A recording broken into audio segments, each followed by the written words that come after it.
Falcon Paladin. Welcome to the podcast.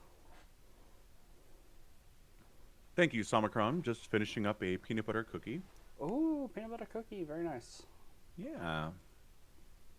Kind of a lower quality one, but that's Wow, okay. that's disappointing. Yeah. Let's see. How do I turn you up? You Look. need to turn me up. Yeah, you're quiet a little Uh, bit. I yeah. have to here. I gotta pop you out and then right click on you and then turn your volume up because Right. Discord is stupid. Mhm. I Mhm. spent like 10 minutes on a cast with Laughing Games trying to figure that out. Oh yeah. And I'm like, this should not be this hard. How do I? And then I'm like trying all these different things. And then finally, I'm like, okay, I guess I'll try popping the call out to its own window. And bam! Now it's fine. Mhm. That's Mhm. where you do it. It's stupid. Anyway. Right.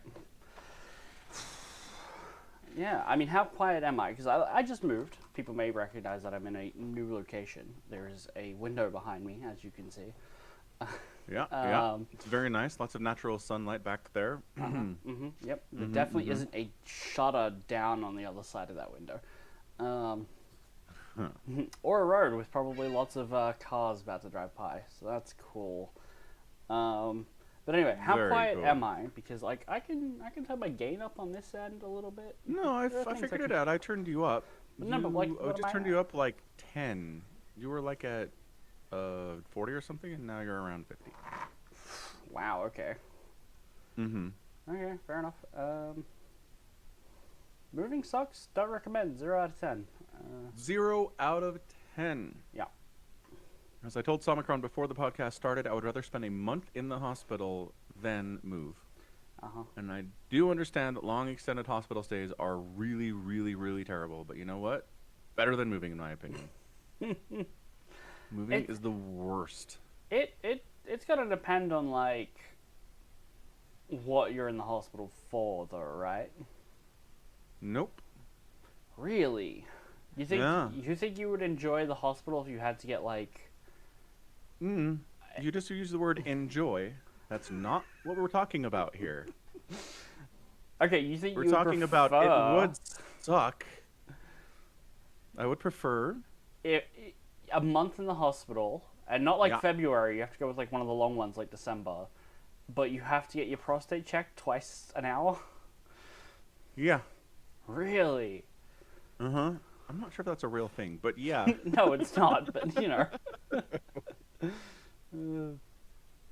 Let's try to think of something real.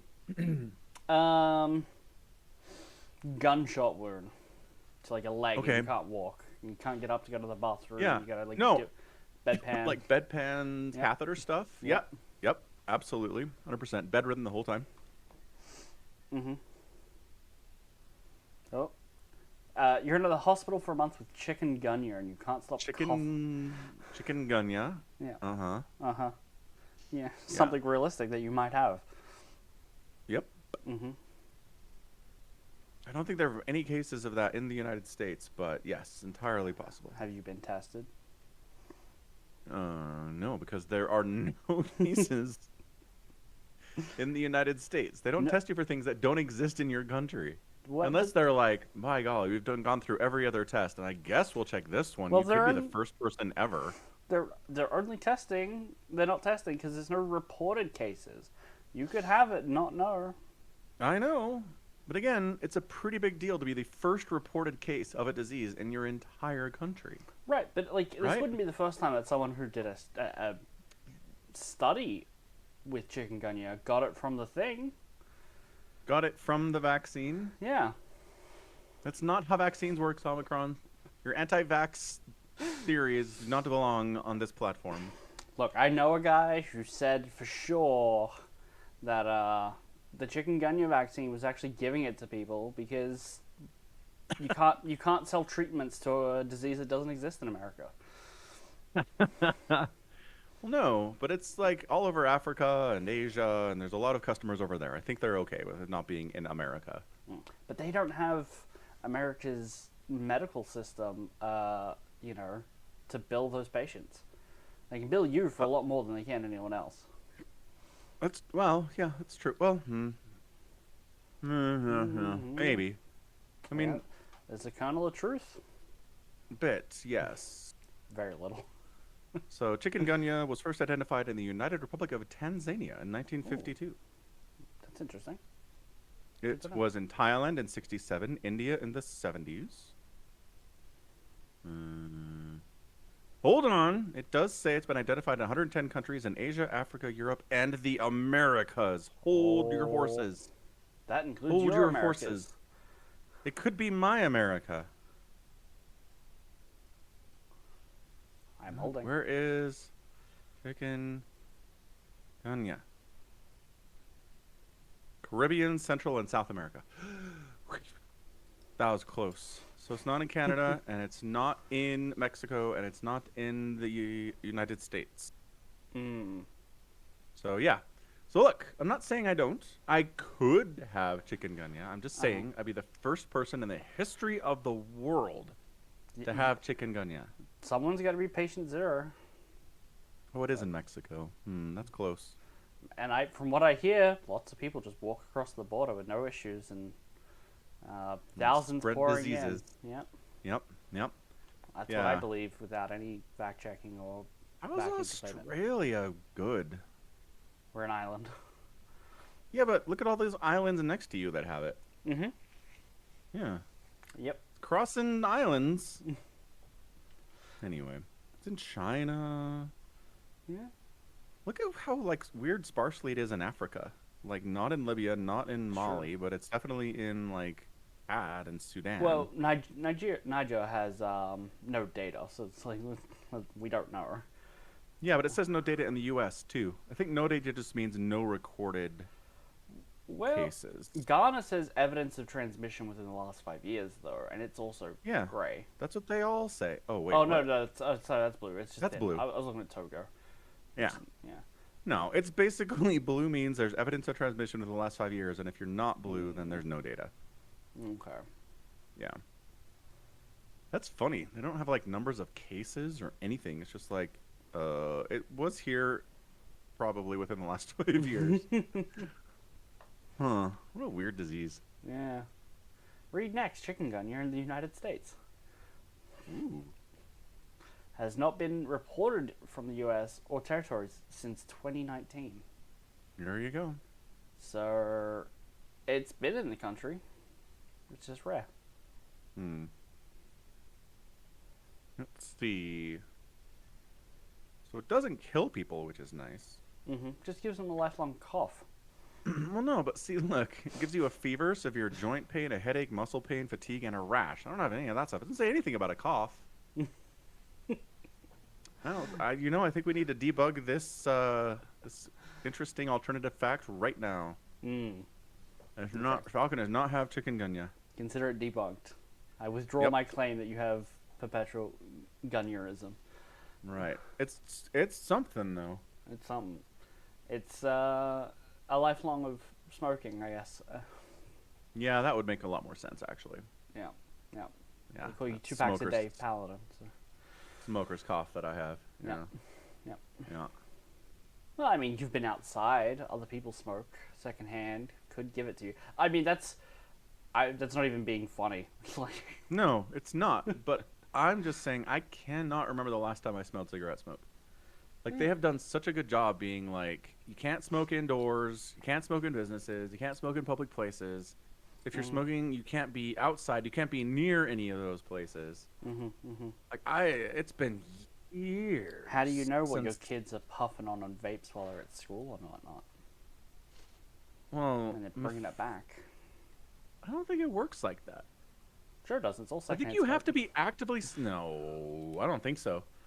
If some parent smokes at work and then they come home and they never smoke anywhere near their kids, then I don't think the kids can get secondhand smoke stuff. I would be Just like odor at that point off of their clothes, right? Sure, but the odor is a smell of something, and that smell is nicotine.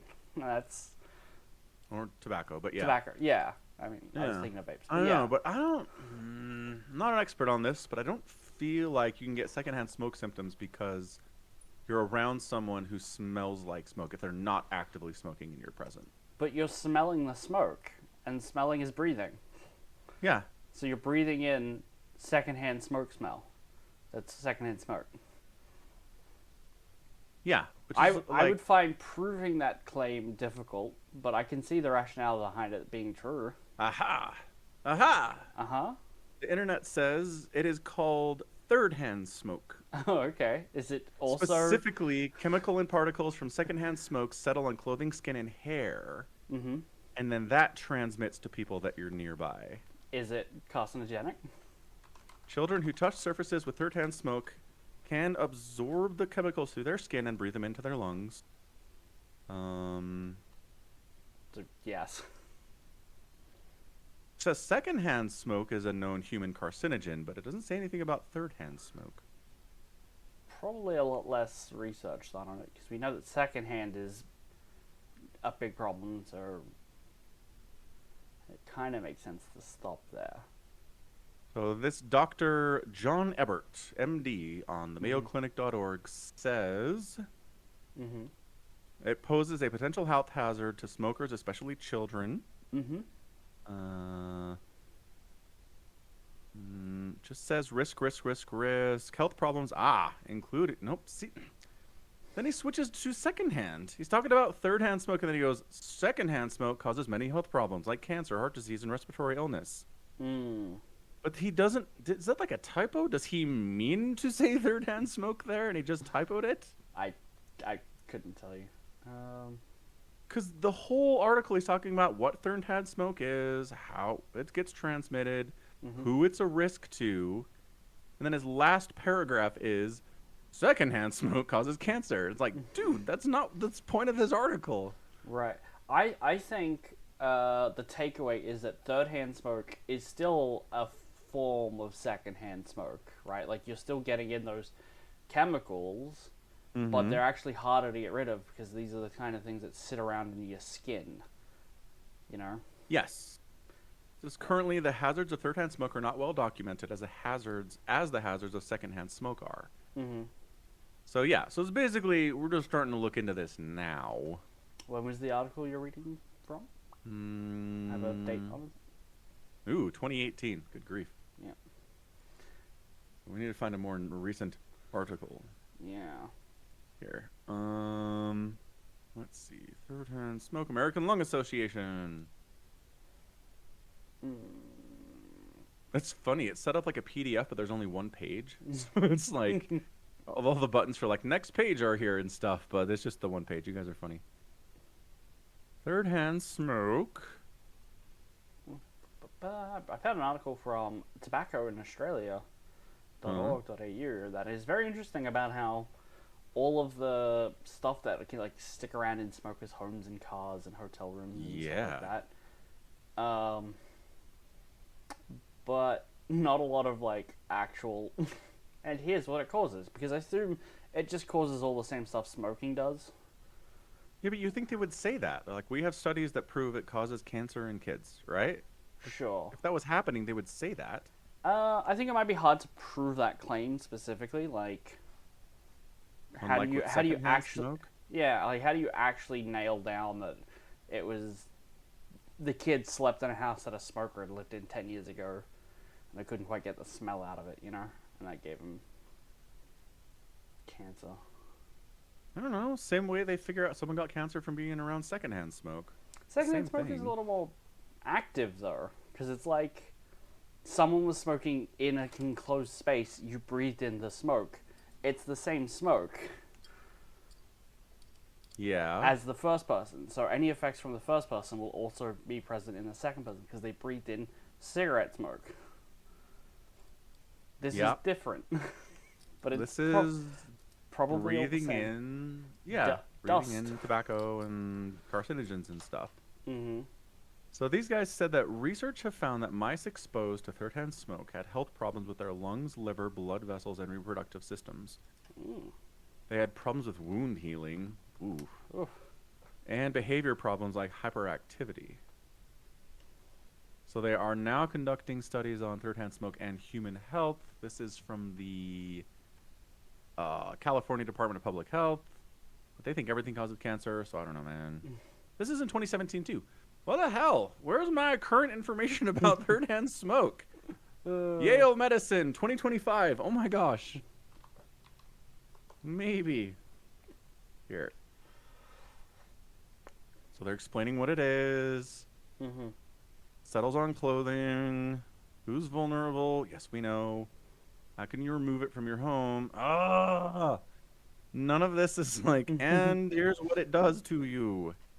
What is What? second and third hand smoke? Here's what second hand smoke is. Here's third. It settles into it coats walls, settles into furniture, carpet, clothes, toys, dust, and other We've objects. established all of this. Yeah. What are the effects in children? Second hand smoke causes. Yes. All right. Wikipedia. You Young have the children are more likely to be exposed to third hand smoke and spend more times indoors with contacts. Yep. I guess people still just don't technically know yet. The Wikipedia page says, though research is limited. Mm-hmm. Yeah. It did. Oh, it says the same thing about impairing wound healing. Oh, neat. It deposits collagen in airways, which causes respiratory restructure. Mm-hmm. Sounds like a fun time. Yeah. But there's nothing that's like, this causes cancer. Right. So I don't know, man. Maybe we'll figure it out. We'll get there one day. Yeah. One day. Science. Yeah.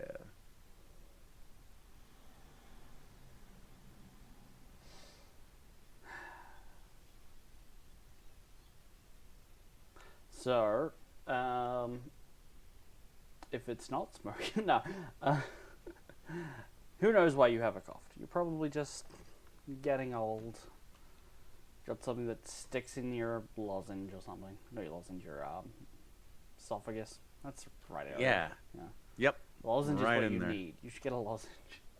Yeah. Uh, But that's symptom stuff, right? Like cough drops are symptomatic. oh, yeah. Remember when I told you about, did I talk to you about this? How we got, I got this cough syrup from a doctor. Like, I literally had bronchitis or something like 7 or 8 years ago.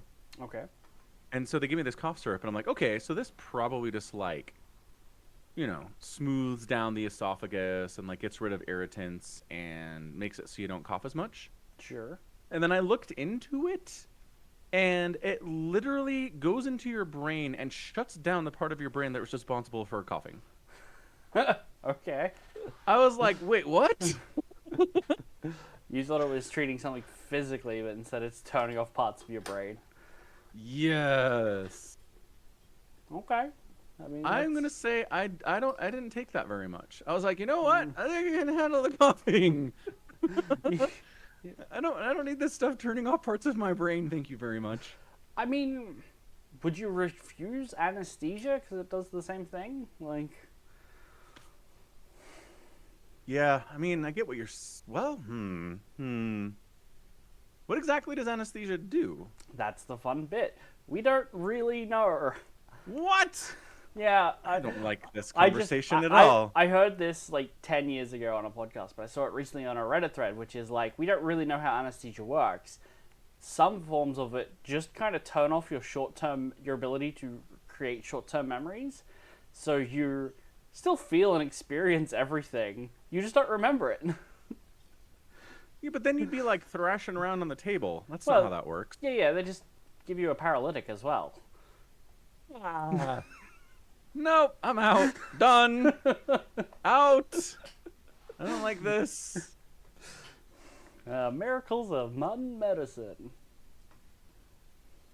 So general anesthesia treatment makes you unconscious and insensitive to pain or other stimuli, Mm-hmm. But how? which is what I understood. Uh-huh. That's what it does, but how?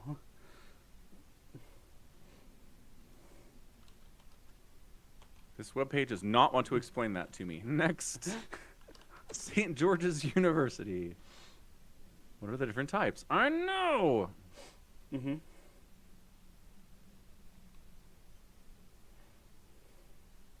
How does it work? Hooray! So this says, researchers are just starting to gain a sense of how different medications used to numb or induce unconsciousness work. So this is like trial and error. Doctors back in the day were like, boy, it'd be real nice if the patients were like not thrashing around as we cut off their arms. Mm-hmm. when they're gangrenous. Mm-hmm. Let's try to give them random things and see what knocks them out. And then they Well, found this and they're like, this works great. well, How does it work? I don't know, man. It's 1823. first thing they found was ether. That was Right. good. And they That's gave true. everyone like a buzz in their head, and they didn't like it. But yeah, essentially, yeah, it's Propofol at this point. Yeah. it's useful, so we keep using it. You know. Dude, okay, so this is one of those things that when I was a kid, Mm-hmm. I thought every bit of science was just perfectly understood. Right. Like anything that was like technological or scientific in any way, we're like, yes, we understand it perfectly down to the molecular structure. Uh-huh. We're very smart. And every time I run across something that's like, I don't know, man, we don't know, it freaks me out. It's like the world is a crazy place. Uh-huh. There's less control going on here than I thought. Especially because Holy it's so smokes. widely used. It's like, oh, gotta go get a Yeah. tooth out. Dentist, pump something into my gums, please. And you're like, sure. And then, every surgery, there's a lot of anesthetic going around. And nobody knows how it quite works. I am out of this. Did Out. you Although, hear? Did you hear about the guy who went to I want to say it was like Bali or something to get like a full back tattoo done in like a day, and so they gave him general anesthetic to knock him out, and they, he was unconscious for a few hours and had like 3 people tattooing him, and when he Yeah. woke up, the intense pain suddenly returning to him put him in shock and he died. Whoa. Yeah, so don't do that. That's stupid. The pain sucks, but I guess put up with it. Yeah, but I can't imagine it's any more pain than like somebody cracking open your rib cage and tearing your heart out of your chest and then putting a new one in. Like, you know what I mean? Like, how do you not wake up from that and go, oh, all the pain's hit me now, blah, dead. I don't know. They probably keep you pumped on morphine for a little bit longer than that. They don't just what like you're saying is, they're not a tattoo parlor in Bali. Like, there's a 2-part process here. I see. That's crazy. When I got my wisdom teeth out, mm-hmm. I've told you this story. Quite Maybe. possibly. Sounds familiar. So yeah, go into the dentist chair. Dude injects me in the arm and says, "Count backwards from 10." And I go 10, 9, 8, sit, and then it's over. And then you wake I'm up. like, I'm in the chair, and I'm like, no sense of passage of time, nothing. Mm-hmm. And he's gone, and I'm alone, and I'm like, So is what your the? kidney. Yeah, right. I've got this weird stitching on my side. Weirdest thing. Uh-huh. And yeah, that's what it is. It's just like we give you a drug that knocks you out. We don't know how it does it. Mm-hmm. And then it wears off and you're fine. See, you at least got someone counting down to you. When I broke my ankle in high school and I needed surgery on it, putting in like 9 screws in a plate, I just kind of was like wheeled into the operating room, and I was like looking around, and someone came up and fiddled with like my IV or whatever, and then I was looking around, and then suddenly everything was bright and white, and I was in the recovery room. Like, they didn't even tell me it was coming. And there was a very lovely nurse going like, if you can nod your head if it hurts, I'm allowed to give you more morphine. This is the only time you can get it. And I nodded my head, and everything went white again. And then I woke up several hours later again. That's crazy. Yeah, although I don't know if it helped that I got counted down. It's not like I felt it coming or like... Oh, sure. It's just I wanted that experience, you know? Okay. Yeah. Yeah.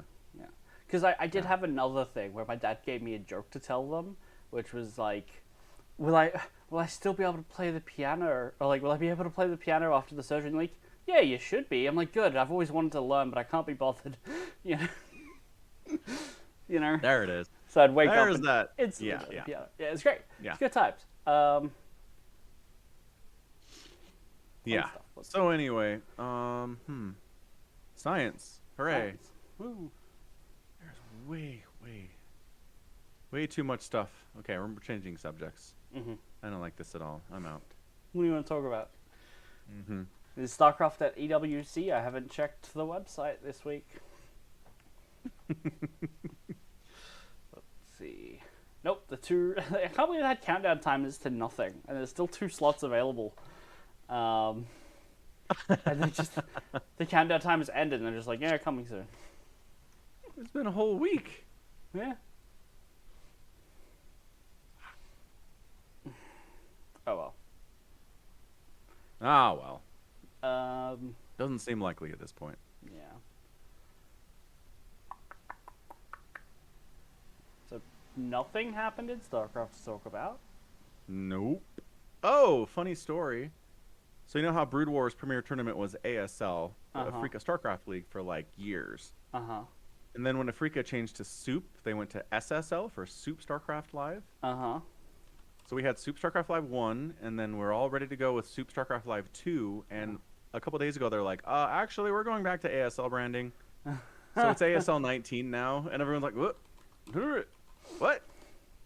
Like, That's yeah, funny. basically, like, we thought because Afrika had rebranded to Soup, we had to, like, do that, but we don't. Okay. And the ASL branding is really strong, and we don't want to abandon it. So, Right. I mean, ASL 19 now. it probably doesn't help that there was already an SSL. Also very annoying, yes. Yeah. So bypassing that is nice. For StarCraft 2, so, you know. Yeah, yeah. No, I think there was a SSL for Brood War too. Oh, really? Yeah, Sonic. Yep, Sonic TV BJ Star League. Okay. Yeah. So yes, I mean there are many reasons it's bad. But another thing is that SSL was already back in 2010. It was a Brood War, StarCraft League. Well, okay. Back to ASL. Yeah. Very funny.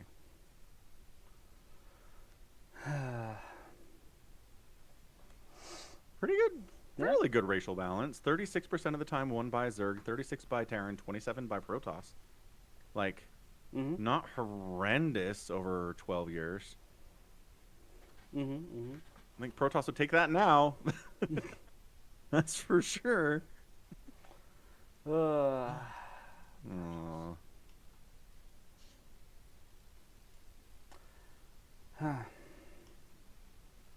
All right, is it Warhammer time then? I think it's Warhammer time. Dinked around too much. What did we read, Falcon? The Magos. And the definitive casebook of Gregor Eisenhorn. Yeah. By Dan kind Abnett. of. What do you mean, kind of? Well, there's other stuff that he does that is not included in this book that are in other books. I don't know how it's considered a definitive casebook of Eisenhorn if there are like several books that have tons of stuff that Eisenhorn did that is not included here. It's his casebook. It's the stuff he did as an Inquisitor before those books. Yeah, I guess.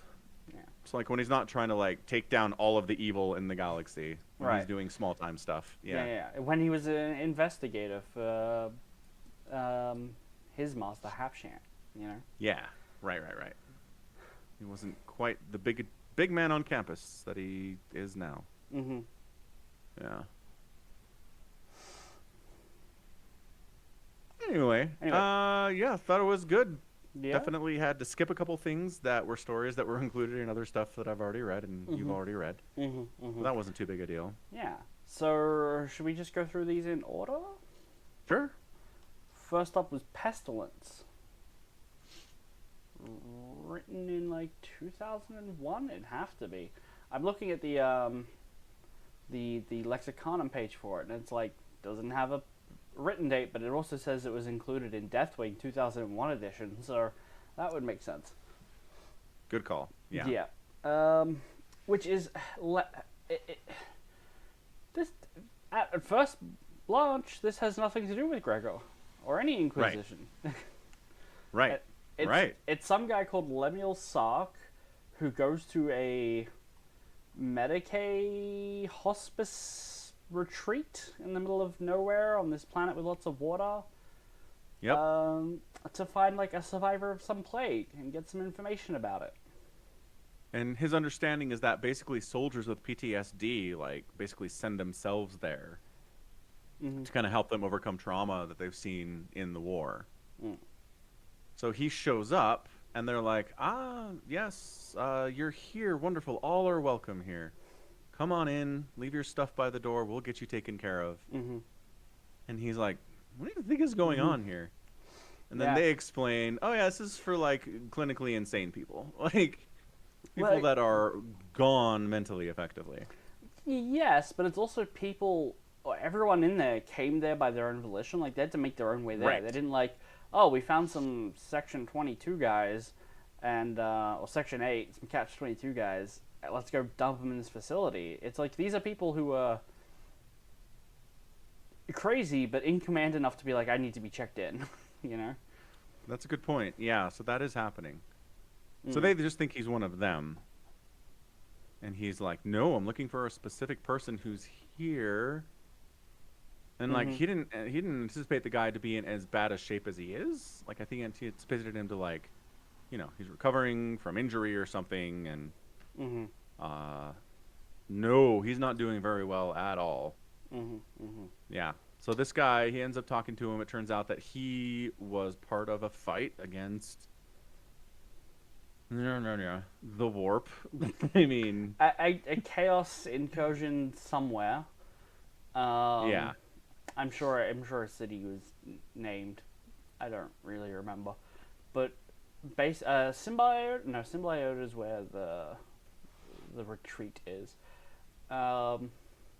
Yeah, but basically there was this war, and they were like in the north where it's cold, and there were two suns, and it's always bright, and there was a chapter of Space Marines there, like, well, a company, I don't think a whole chapter was there, who were there trying to fight this plague, and it slowly started turning people, and then suddenly was turning lots of people, and even this apothecary, the Doom Eagles, was infected by it, and he started, like, working on vaccines for this plague, which turned out to just be spreading new variants of it. Right. Yeah. And everyone assumes it's just not working. Like, yes, we're attempting these vaccines. They're not working, but we're doing our best. And this is a brilliant Medicaid, Adeptus Astartes who's doing this stuff. So clearly he knows what he's doing. Yeah. And then it turns out that, no, he's been infected by this warp virus. And the warp virus is making him spread it further and find out new interesting varieties of it. Yeah. So our protagonist burns him alive. And everything else, too, including himself. Yeah. And, yeah. I mean, the Dan just being fantastically writers, like, when you come to visit this patient, he's in all dark because the way that the virus spread, it, like, gave him light sensitivity, so he stays in the dark. Like, he doesn't like seeing the light. And then at the end, we realize that, he was burnt, mostly alive. He's blind, but can still tell when there's light on him. And that's a horrifying thing to have happen to you, I think. Yeah, that's a good twist at the end there, for sure. Yeah. So basically, the Sark guy is like, we're seeing evidence that this disease is elsewhere, and you're the only dude that we know is around who survived it. Can you help us with any clues about how to deal with it and like how it happened and how it spread? Yeah. So effectively, he gives them the information that they need, that it is infecting people. It is like intelligent and intentionally infecting people that are in the medical field, treating it and making it worse. Yeah. So I think the story is like, so we went and killed all those people and like discovered the ones that were infected by it and shut them down, and that helped immensely. Yeah, so it doesn't really say how that, like, what actually happens. Does it not? No, well, okay, it does. Thanks to the information read by Lemuel, it was possible to identify the source of infection, 52 medical officers. But it touches on it very briefly. It's very Dan Abnett, which is just like, wrap it up in the last paragraph, Totally is. It's like, this is not the point of the story. The point is the relationships and the reveals previously. Right. Yeah. And that's one of the shortest short stories here. And that's it. Hope you enjoyed it. That's it. And you're kind of like, okay, what does this have to do with anything? Right. Yeah. And the weird thing is, a lot of these books were bundled into other things. So it's entirely possible you can stumble across this book and read it on its own. Yeah. And be like, what? Yeah. Because that's how I felt. But then later it made more sense because of the book. Mhm. Right. So it was So- good. That was nice. Good. It was good. It was nice. It was short. It was well written, I think, even Yeah. for Dan Abnett 20 years ago, which I know you have a problem with all the time. Yeah, I do. But I thought this one was pretty good. I'd say Mhm. this one felt less like some of his 2001 stuff that I've read in the past. So, yeah. Fair enough. Fair enough. So up next is Master Imus's Transgression, which was that in the book for you? I assume it was. I don't remember titles. What's this one? This is the one about the guy who's Oh! reckoned the number of ruin. And the other reason I asked was in the book because it's technically listed as an audio drama. Oh. So having the ebook the audiobook that makes sense, but the ebook. Yeah. No, it's in there. I like this one a lot. This one is great because you do get the perspective of Eisenhorn from the outside. Mm-hmm. Plus, it's funny, and then it's tragic at the end. And I'm like, Warhammer. It's very Warhammer. Yeah. It is a wonderful, wonderful. Honestly, if I was like, how do I introduce someone to? I might honestly choose this short story. Really? Honestly. Okay. Because I think it does a good job just like explaining how the average person's hanging on in this terrible grimdark future and Where they're wearing the concept of a coat potentially framed for their grandfather, and like only skilled to do exactly one thing, and now that their job's out of business, they're toast. they're toast. And like you can got- see that moment where he turns from like, I have to do the right thing and turn myself into the Inquisition here, to I wish I never said anything. Yep. Yeah. Yeah, and it kind of touches on the fact that the warp is real and there's this evil going on, but doesn't really like go into it all that much. Mm-hmm. I don't know. I think it just does a good job with that. So yeah, it's hilarious because guy walks in to the Ordo Hereticus and is like, "I'd like to turn myself in, please." And it's like, people don't usually do this.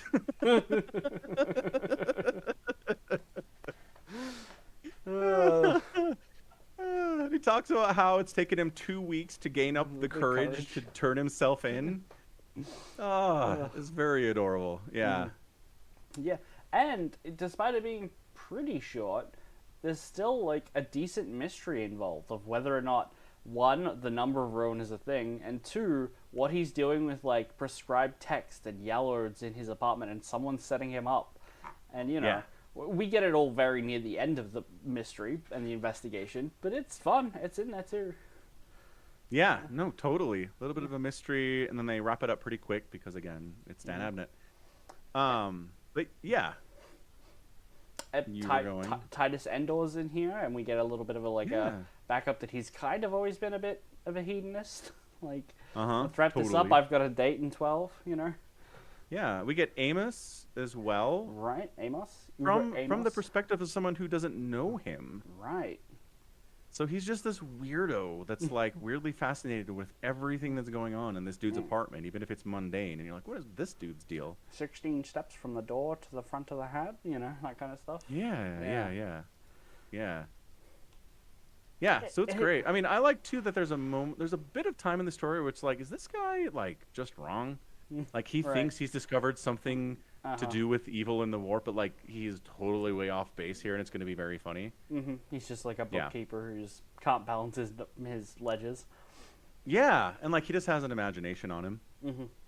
Right. Yeah. But then the story's like, nope, Nope. for real, he did. He did. It's a thing. Yep. It's a good book. Did you miss? It is good. Did you miss like seeing Uber Amos, like knowing that like eventually by the Inquisitor Eisenhorn's books, he's like being given the Malus Codicium to read, and he's summoning demon hosts and binding Cherubiel into.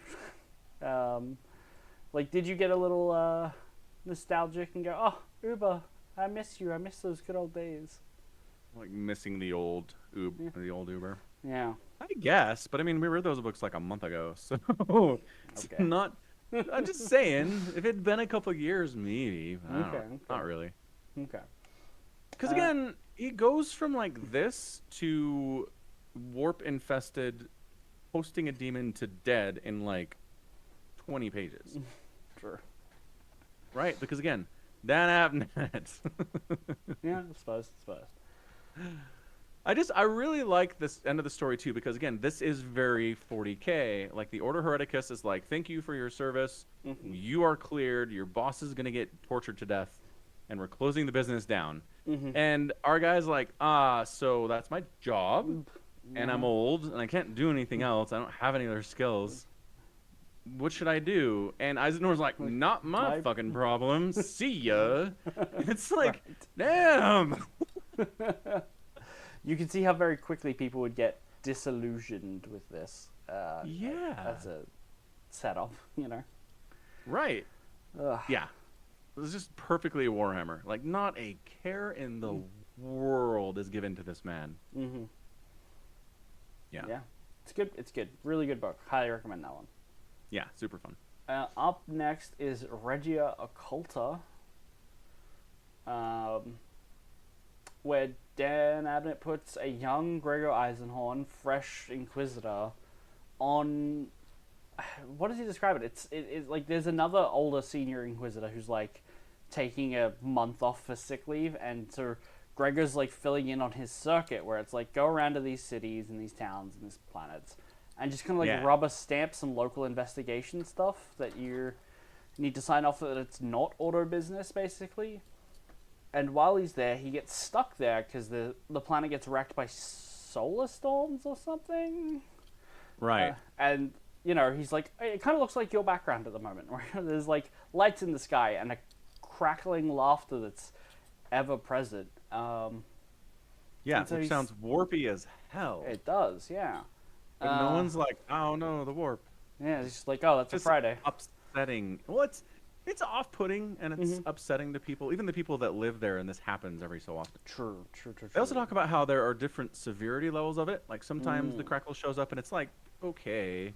Sometimes it's really strong. And this is one of the years where it's really strong, where he can't get a ride off planet, you know? Right. Eventually, a local lawman comes to him with like, hey, I maybe have an auto business for you to handle. There's been some murders. And we get a short investigation where Gregor goes and investigates some murders and like performs an auto seance with a corpse and and the local sheriff's like, can I stick around for what you're gonna do? And he's like, you probably don't want to. And he's like, yeah, but I do. And he's like, all right. Right. It's good interactions with like how the locals like perceive Psychana users. It's like, oh, I did not want to stick around for this, you know. Even just beyond like the weirdness of seeing someone talk to a corpse, it's like, am I infected now? I like Gregor can like read his mind. He's like, I wish to run to the door, throw it open, and leave. You know, like, he does not want to get caught up in anything that might involve this kind of stuff. And he's not wrong either. If I was him, I would also not want to be caught up in any of this stuff. True. Yeah. The corpse basically shows Gregor who killed her, and like we know that there's been like taking some totems, so maybe it's like ritual killing. Ears, yes. Yeah. Specifically ears, which is fun. Gregor basically figures out that it's an orc, which is a fantastic twist, because you're on this world in the middle of the Imperium that is like eons away from any orc ever setting foot on this planet in the history of the entire planet. Yeah, orc.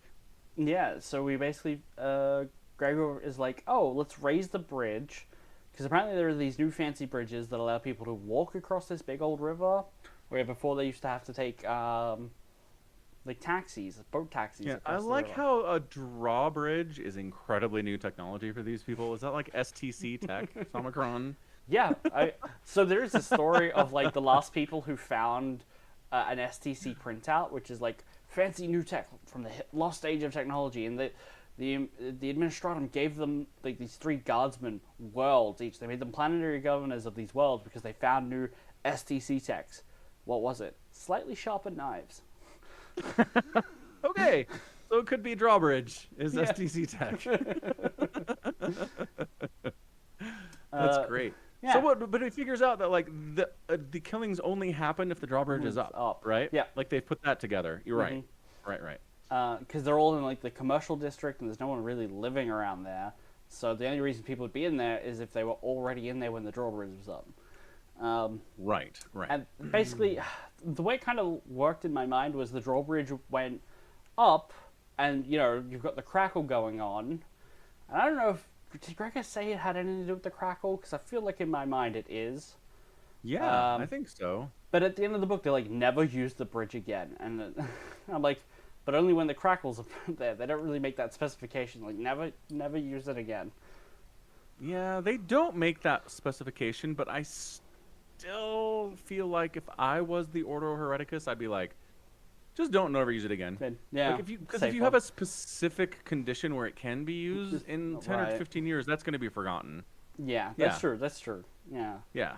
So when the drawbridge is up, all of the like planets align, and you have a portal to another place in the galaxy, a Regia Occulta, a hidden away, if you translate the High Gothic.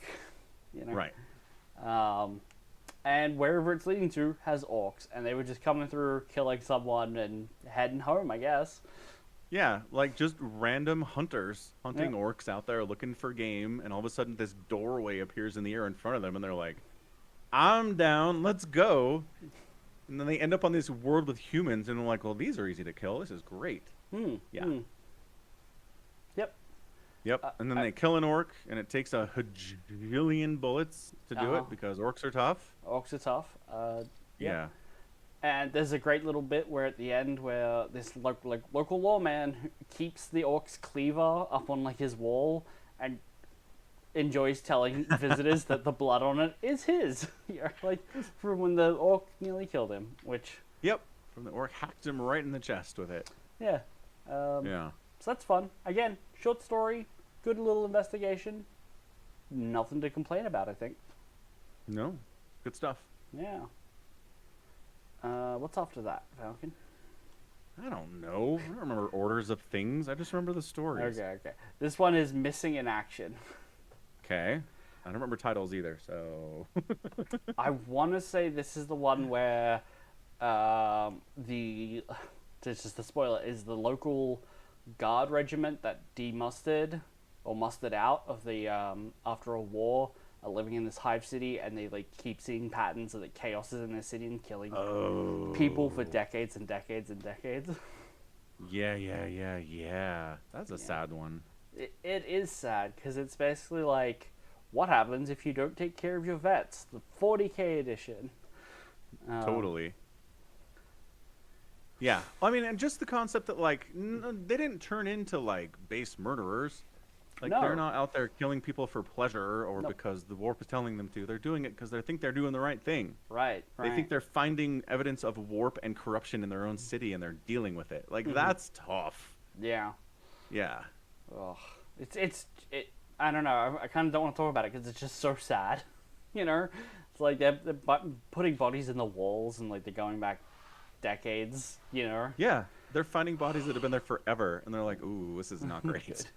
Yeah, and like a confrontation where Gregor's like, "Look, I have to give them a chance to try and like stand down," and there's the one guy who's just like, "Are we getting medals? I want medals." Wait. I remember having a reaction to that scene, like, just tell him yes. Yes. Yeah, Do they not just tell him yes? I feel like they don't tell him yes, and I get mad about that. Because, dude, I feel like tell him yes. One of the other guys is like, no, we're not getting medals. And it's like, okay, well, you could get into a yes-no argument, or you could just move on. Yeah, I know. Yeah. I still think maybe it would have helped things if it just said yes. Anywho. Yeah, and I mean, considering where we're at with Gregor in the final story, where, like, he's this hardened, heartless, no empathy for people, no friends kind of a guy, that he's like, we gotta give him a chance. These are human beings. These are soldiers of the Imperium. Like, this version of Eisenhorn is a different type of person, I think. Yeah, definitely. But although, I don't know.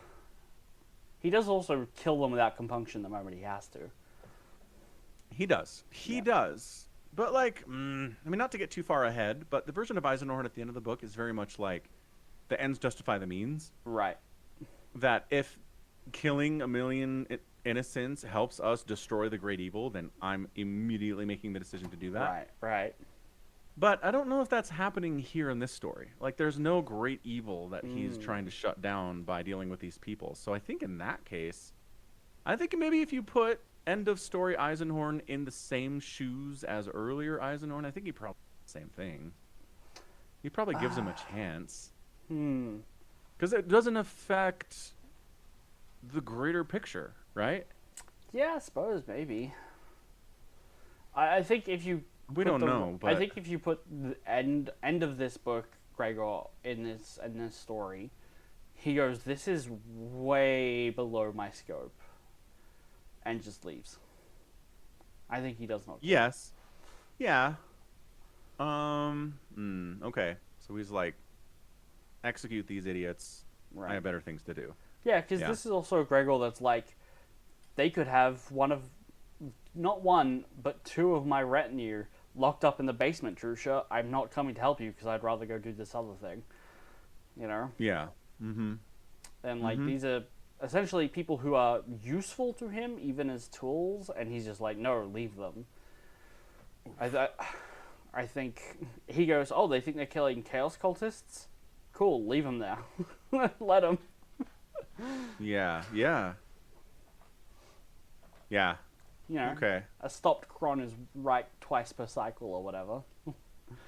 So, like, one of them that they killed maybe was a secret chaos cultist. Oh, yeah. Honestly, decent chance.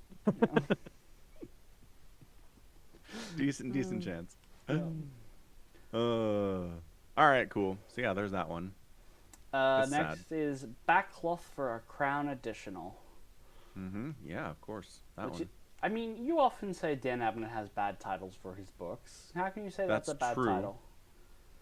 I didn't say that's a bad title. I said I do not remember the titles.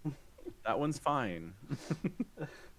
So I'm just going to throw this out here. Whoever's writing the Lexicanum pages for these books, the first 4 have maybe a paragraph. This book, 7. Holy crap. Like, they have the entire synopsis written out, another subheading for setting, and then another subsetting for the characters in it.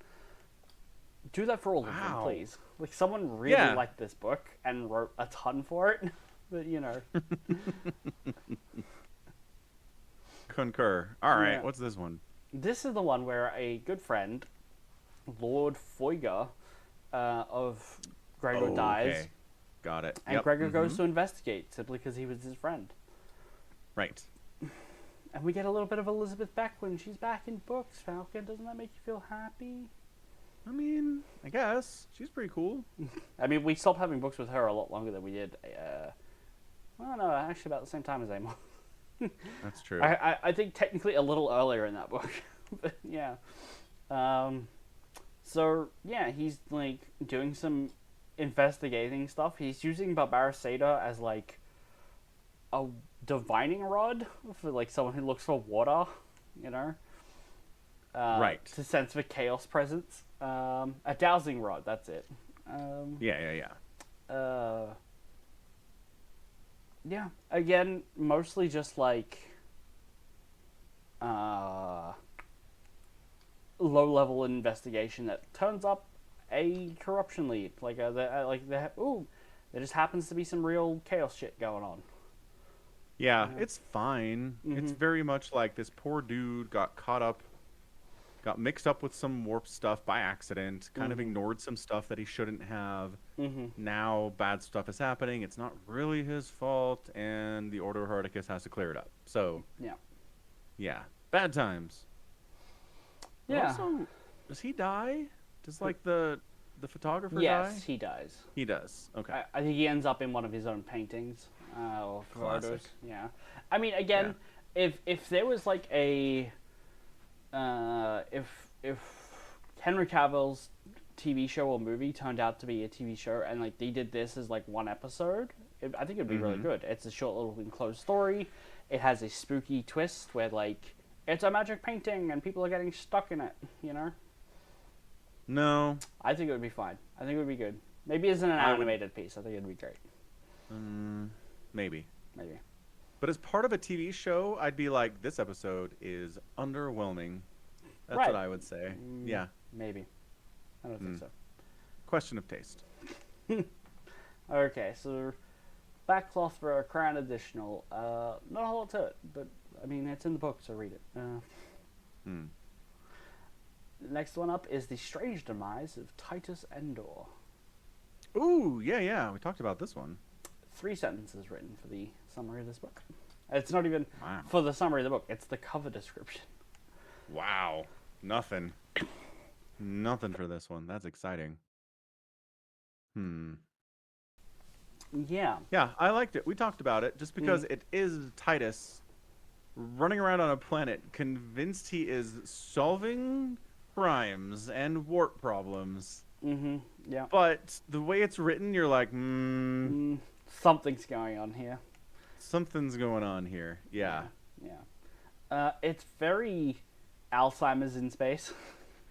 Yes. Where Yes. if you've ever met someone who, my uncle has it, I believe, early onset dementia or something like that. I've only met him a handful of times, and I met him a couple of years ago when we went to New Zealand to, go see him after we heard about this news. And most of the times he was fine, and then on the last day, he kind of had some questionable, he didn't remember why we were there kind of stuff. Yeah. Right. It's a bit like that in this book, where Titus is writing everything down in notepads, and he comes back to his hotel room or wherever he's staying, and it's like, oh, somebody's moved my notepads, and Right. he doesn't remember. It's just him from the last time he was here, Yeah. Kind of sad. And he swears up and down that he learned how to do this dance at the bar just now, but it's like, but did you? Or have you been here for weeks and you learn it for the first time every night? Ooh, that's a good point. I didn't think about that. Because he's like, because I've got super genius level observational and whatever skills. So I can control. watch a dance once and do it perfectly. Well, he's not doing it perfectly. The dancer No. says he's stiff, but he's got the moves down. Yeah. So he still needs Trying lesson. to help him loosen up a little bit. Yeah. Right. Yeah. I mean, yeah. It's, Well, and then so then he meets the dancer and he convinces her to dance with him, and she's like, "My life sucks so much. I hate this so much." I'm on Broadway for 4 hours every night, and then I'm here dancing till dawn. Right. Because there's one woman for every 12 men in this city. So, all of I think there's it's a naval rating or something. There's someone with some rank on a Navy ship who's got leave in the city for the night or whatever. Who's it's my dance now. She's mine for the next 4.5 minutes, good sir. Please get the fuck out of here. And it's that's her life. Every 4 minutes is a new guy who gets Right. to be close to her for a dance. Yeah. Well, and so then he, for reasons I didn't fully understand, tries to track her down where she lives. But he's not doing it lasciviously. He's not doing it I didn't must be with her. She didn't show up for the next dance, right? And he's like, "Oh, she's gone that it? missing." Yeah, that was it. Yeah. Okay. Yep. And he goes in there and he finds a book on the eating habits of local Xenos fauna or whatever, right? And it's oh, it's written by a strange heretic who encoded all of his stuff into eating habits and custom rituals books so that he could spread disseminate his profane teachings without anyone noticing. And oh, there's chaos ritual marks on the floor, and it's dance steps, dude. Calm down. Well, then he somehow decides that someone's been murdered in her bathroom. Right. Which, again, there's no real steps for him to think that, but he thinks that. There's some blood in the tub, and the shower curtain's missing. I'm gonna use my big brain, 400 IQ, and work this out. It's a cheap place that doesn't have a shower curtain. She's a dancer on her feet. They bleed. Fair. Yeah, and he keeps calling up his interrogator, being like, "Where the hell are you? I sent you to the city to pull up records. You should have been back a week ago." And he's like calling him every 2 days, and then he suddenly shows up. And he's like, "Look, I'm not your interrogator anymore. I'm my own inquisitor. You can't just keep calling me up and writing letters to the autos about how I'm delinquent in my responsibilities to you." Which is Yep. sadly very, what I understand, very Alzheimer's father-son relationship, where they just don't understand why their loved ones aren't there anymore. Yeah, and still see them as who they were 10 years ago? Uh-huh. Yeah. Yeah. Ugh. Really, Yeah. really sad book. So then it turns out he has brainworms. Yep, which he probably got off Hapshant. Right, which later we learned probably got off Hapshant. Yeah. Yeah. You know, there's a lot of, this book is told very much from the perspective of Titus Endor, and there's a lot of just like really sad stuff, like how he really misses his friend Gregor, but can't quite accept that he was the reason Gregor pushed him away. It's like, no, it was just circumstance, you know? Right. He says that a few times. He's like, I didn't do anything wrong. It was just circumstance. Yeah. It's really sad. The book is called The Strange Demise of Titus Endor. It should just be The Sad Demise of Titus Endor, because it'll pull on your heartstrings. It will. Totally. Very 40K. So yeah, at the end of the book, what's his face, other interrogator shows up and he's like, all right, look, man, you got brainworms. It's going to kill you soon, but I can make your final days comfortable. And he's like, what are you talking about? You crazy. Yeah. We need to capture this heretic. And he's like, no, he's already in prison. You got him 2 years ago. Stand down. Blah, poor Titus. Yeah. And the number of times he's like, I go to take a drink from my cup and it's like halfway drained already. And he's like, huh. I guess I'll order another Jolique with shaved ice and a touch of citrus. You know, the way he orders this like classy drink or whatever every time, and it's terrible, but I drank it anyway and ordered another, you know. Really sad book. Amazing. Yeah. So the next one is The Curiosity. Which is where we first get introduced into Magos biologist Valentin Drusha, who has spent 7 years on Gershom performing a complete taxonomy of the planet's local fauna, only to have maybe missed something in a place called Outer Uda, where there is a apex predator killing people. Yep. And he's like, boy howdy, did I not miss any apex predators when I was cataloging every living thing on this entire planet for 7 years? Like, he's mad about it. Okay, so if we consider this guy to be like Darwin, right?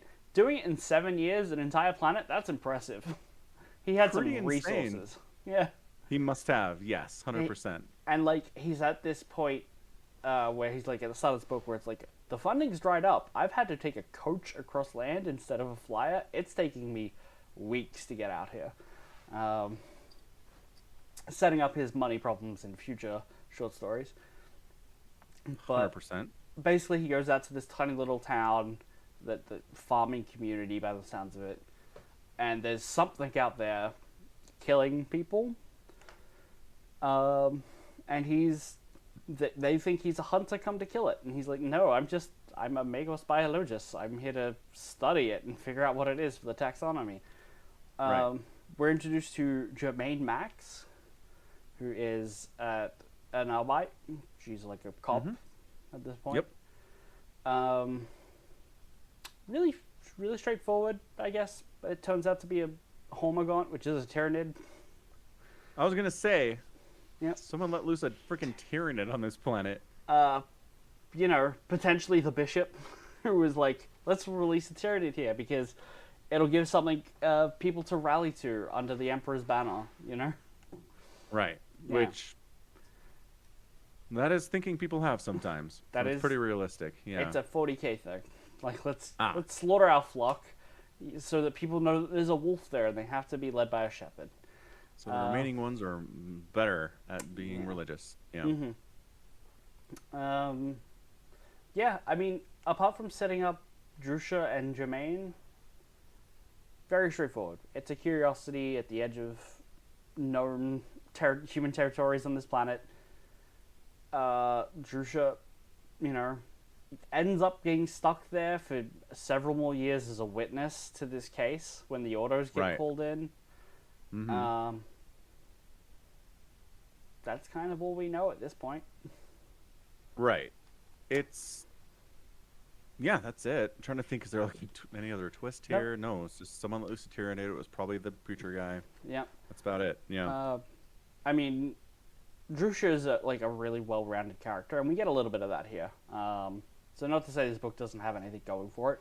It's just that it's all character setup for future books. Yeah.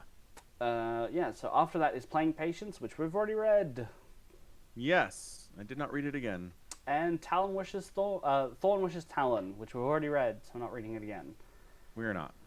The Gardens of Tycho is our next short story. Oh, this one has the entire book as its synopsis. Excellent. This is another one with the Magos Drusha and now Magistrate Marshal Max instead of local cop Max. Yep. She's moving up. It's moving She on solved the mystery of the Tyranid running around in her precinct. Mm-hmm. And it's also set several years later. Right. And there's now been a civil war on this planet where much of the city's been destroyed. Some like artillery shells landed, blew open essentially a calling it a zoo by our standards feels a little too like I'm being too nice to this thing. It's a I don't know, a spectral enclosure, right? Yeah. It's a rich person's personal menagerie, Yeah. effectively. Yeah. Yeah. And they believe that they've been going around, like they loose some apex predator, and it's been going around killing a bunch of people. With what looks like chainswords. Yeah, And then the cops are like, well, I feel like we would have noticed somebody running around with chainswords in town. Yeah. you would think. You'd think so. Yeah. So, Drusha, using his Magos biology skills, is playing Sherlock Holmes and figures out that it was maybe a Carnodon. Right. And Very specific apex predator feline type. yeah, we've met one of these before in Xenos with Dan Abnett. He gets locked up in like a underground fighting pit, and they release two Carnodons to go and kill them. Oh, it's one of those. Yeah. Yeah. Okay. That's a fun callback. Yeah. Basically, Drusha is able to work out that some of these bodies have been killed and eaten by a Carnodon. Some of them, not so much. There's actually two killers at work. And the Carnodon is like enfeebled. It's like covered in diseases and matted fur, and its teeth are basically falling out from scurvy. So it had and some of the cuts on these people are like really straight line. Yeah. Very clean cut, surgical almost. Mm-hmm. Yeah, and he basically is able to draw a circle around, like, oh, here's all the killings that have all the straight lines, and now we have a hunting area, and like, what's in the center? And it's like where the old, I don't know if they say it's like an old autos building or just like, an administratum building that had like some protection detail. It's supposed to be like a combat servitor, right? And it's just been like totally. it's been given guard this area, and that area might have been in a building at some point, and now that building has collapsed, and it's still doing what it thinks it should be doing, and just killing anyone who comes climbing in through the rubble, basically. Right, and its arms are chainswords. Yes. So definitely a combat servitor. Well, it could have been something like an arcoflagellant. They don't say which. Yeah, they're a thing that the Inquisition uses. Basically, they're basically like servitors, but instead of having chain swords or anything like that, they have like electric whips. Yeah, okay. Yeah, does kind of the same thing. They're usually like bound with a keyword, and someone has to say it, and then they activate. Good times. Cool stuff. Definitely not body horror at all. No. Dude, Uh, everything's Servitor's body horror. oh, Like, also yes. Also every yes. single thing Servitor is body horror. Even Yes. when the characters themselves don't really remark upon it, Uh-huh. it is. Yes. Yeah. Um, so we get more of Drusha and Max having a slow romance over the course of 11 years or whatever it is. Being like, hey, remember that time in Outer Uda with the curiosity? He's like, yeah, I remember that. It was awful. Yeah, it's super bad. But however, 2 times now, Drushar has managed to be the one to take down the thing Mm-hmm. that is murdering everybody. Again, Also true. he's not good with guns. He doesn't have any combat training. He's a freaking biologist. Mm-hmm. Mm-hmm. But he's the one that's able to take down whatever the thing is here. So it's a little bit protagonist superpowery. I always felt like he's like, I don't know, he like empties his entire pistol clip into it or whatever, but he doesn't kill it. He's not the one who gets the final shot. That's Max. That's true. Yeah. That's fair. But I don't know. I feel like for someone who never trains and has no experience with kind of a thing, the fact that he's participating in a decent way at all is kind of like, all right. I mean, I don't know. I feel like if you had a pistol, you could shoot at something running at you, you know? Yeah, but I don't know if I'd hit it. Well, we're talking 'Cause like that's 50 a consistent feet, thing not with like... Trushar too, is that he's missing a lot. Like, yeah, That's true. I can hold the gun and pull the trigger, but it doesn't mean I can hit what I'm trying to hit. I mean, Yeah. he's making good efforts to aim. Like, he's aiming low because he knows it kicks and it'll pull up. Right? Like, he's giving it a go. Yeah, he is. He's got some experience. Mm. But anyway. But anyway. Anyway, so that happens. Great. Anything else on that book you feel like mentioning? No, I think it's appropriately 40K. Mm-hmm.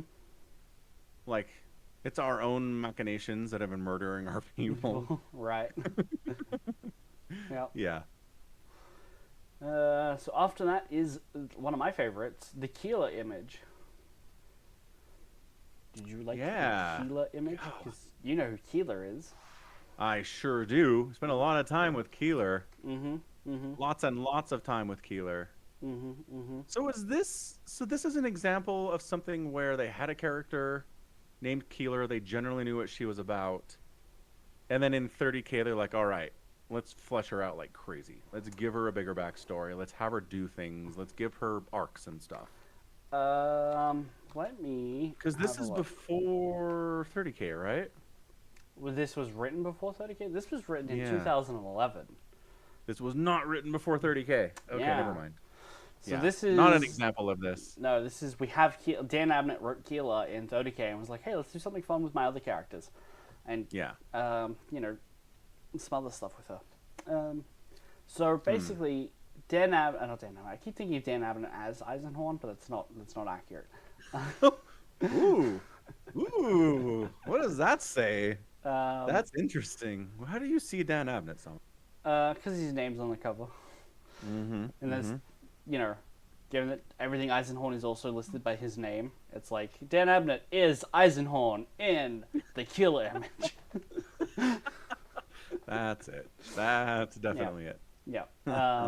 So Gregor basically hears rumors that a rare piece of photography is going up for auction and decides to investigate.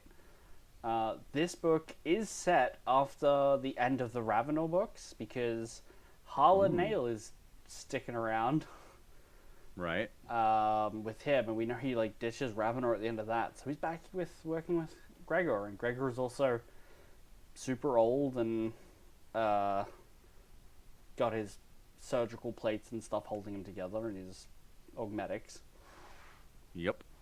The image turns out to be a picture of Horus Lupercal, taken potentially before or after he had fallen. We don't know which.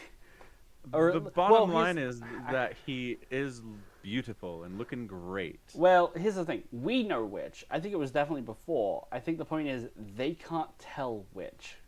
Right. Well, and because of the implication, right? Because of the If it's implication. yes, right. Because if it's post fall Horus and he looks like a god, then that says something about the concept of falling to heresy. Right? Right. So the heretics in the 40K and the church in 40K are like, if I like, well, the church is like they don't like it, and the heretics are like, we like this. I think for that reason, which I Right. thought was a brilliant idea. Yeah. And then we know it's not a flip that switches. Mm-hmm. Unless you're Fulgrim, I guess. Then it's a flip that switches. But for the most part, you fall to heresy and you become a heretic and you become, one with the warp, and then over time you generally turn into a fucking monster. Mm-hmm. But it's not like you've fallen and bam, now you're a demon. Congratulations. Right. Yeah. At least as far as the 30K Horus heresy is concerned. I'm sure maybe it's different other places because the warp does whatever it wants. What? Yes. Yeah. Yeah, so apparently there's also some writings that are included with the image about how Keela wrote, I'm going to assume before she started the church at the end of the siege, Probably. that the Emperor denies his own divinity, and, Horus is just a man, the Emperor is just a man. And Gregor touches on that different people will want this writing for different reasons, like the Inquisition will want to sequester it away in some deep archive where no one will ever see it. Gregor thinks everyone should see the image and know that chaos can infect anyone, even our best, and so we have to be on the lookout for it at all times. Right. Which is, I guess, kind of foreshadowing how he is, I mean, he's already working with a demon host. He's got his best buds with Cherubiel at this point, so, is it foreshadowing or is it now shadowing? Pretty now shadowing, yeah. Yeah. And, like, some revolutionaries would use it to try and, like, tear down the church. Right. So that's, it's reasonably interesting. It turns out that the auction is just a trap for him. To be like, parts of the Inquisition are here to find him, and they were like, this is something that would bring him out of, the woodwork. Not the woodwork. I don't know. I didn't want to say the closet, because I don't feel like Greg was in the closet. But out of seclusion, out of hermitude. Right. So, like, he thinks it's the Cognite and, like, Lillian Chase in Augmetic Cosmetics and, like, Rejuvenat posing as the Inquisition. But it's not. It's just the Inquisition. Yeah. He's so convinced of it, too. Mm-hmm. And, like, I mean, it says a lot that he's so convinced it's Lillian Chase in disguise. And then when it isn't, it doesn't even, like, bother him. Mm. He's like, crap, it was a trap. I should have seen this coming. But at no point is he like, my own gut, my own, like, what I believe is not correct. Maybe we should re-examine this. Uh-huh. Because I don't know. Because we're really good at this, right? Especially with Eisenhorn. Abnett's really good at being like, okay, here's the protagonist of the book. Doesn't mean they're a good guy. No. Here's what they're thinking. Doesn't mean they're right. So you always have to be on your toes with his characters, being like, okay, I understand what they think is happening, but hold on a second. Let me have a think about this for myself. Uh-huh. Which I do like. I do like about these books. Yeah. Yeah. Yeah. So, bottom line, he escapes and sets Cherubiel on the entire building and has him kill all of them. Right up until the Order Hereticus goes, you know what, I think that's enough. I think we're not getting what we want out of here. Orbital bombardment. Right. Yeah. So, Right. Gregor is not afraid of a scorched earth policy, and neither is the Inquisition, it seems. No. Methods differ, but results are the same. Yeah. Cool, that's that book. That's that book. Perihelion is next, which we already read. Well, you read, I hadn't in a while. And basically, it sets up a bunch of stuff that we will touch on in the next book. It's weird it's kind of included in the omnibus, because it really feels like it makes much more sense here. Like, playing Patience makes sense in the omnibus, doesn't make any sense here. Agreed. No Uh, sense at all. None. Yeah. I didn't but even think about that. Why is that in this book? yeah. Um, so Parahelion, like we get there's like Grail Ochre and the King in Yellow and the Orpheus, whatever that is. Yep, They're all whatever like, that is. Whatever the king in yellow is. Yeah. yeah, they're trying. Like I think, having now read this, that this power is trying to convince. It's like a psychic threat. They're trying to get Ravenor to use his psychic abilities, and if he does that, the Inquisition will just shut him down. And I think they're like, we need to get the Inquisition to shut him down because that'll be easier than us doing it ourselves. Because Right. in the book, Ravenor gives like this idea where it's like they're baiting me out to get me to use my side because then I'll be worth killing. It's like, no, you're worth killing because they always have you in their like up their sleeve. In any case, I don't think it's about making you a worthy target anymore. I think that's a silly idea that Ravenor I had. think so too. But again, it's another idea that a main character has where you're like, but what? But what? Yeah. Yeah. So yeah, good. I like it. Gregor and Ravenor having a little face to face for the first time in like 60 years.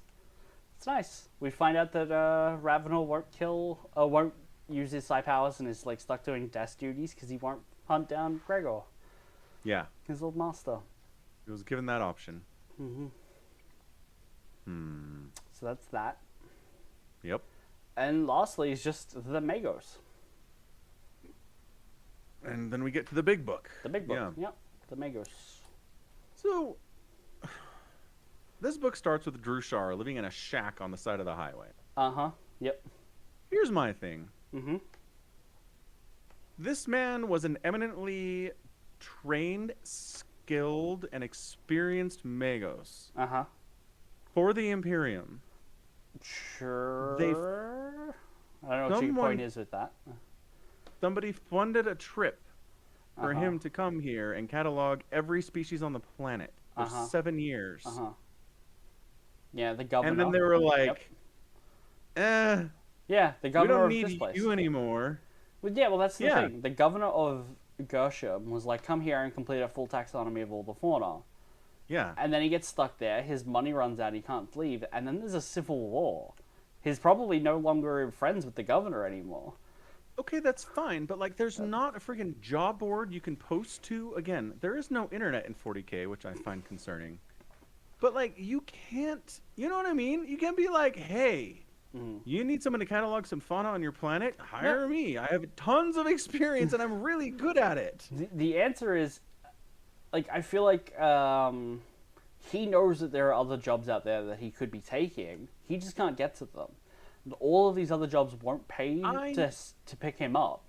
They're like, well, why would I pay for them when I could get this guy who's already on a ship somewhere else on his way? You know, he finds himself stuck there because he can't get off the goddamn planet. I know. Like, from a story perspective, I get it. Mm-hmm. He's too skilled. He's too good at what he does. Like, if he was a little bit less good at his job, I'd be like, all right, I get it. Nobody wants to pay for him to come off planet and work for them.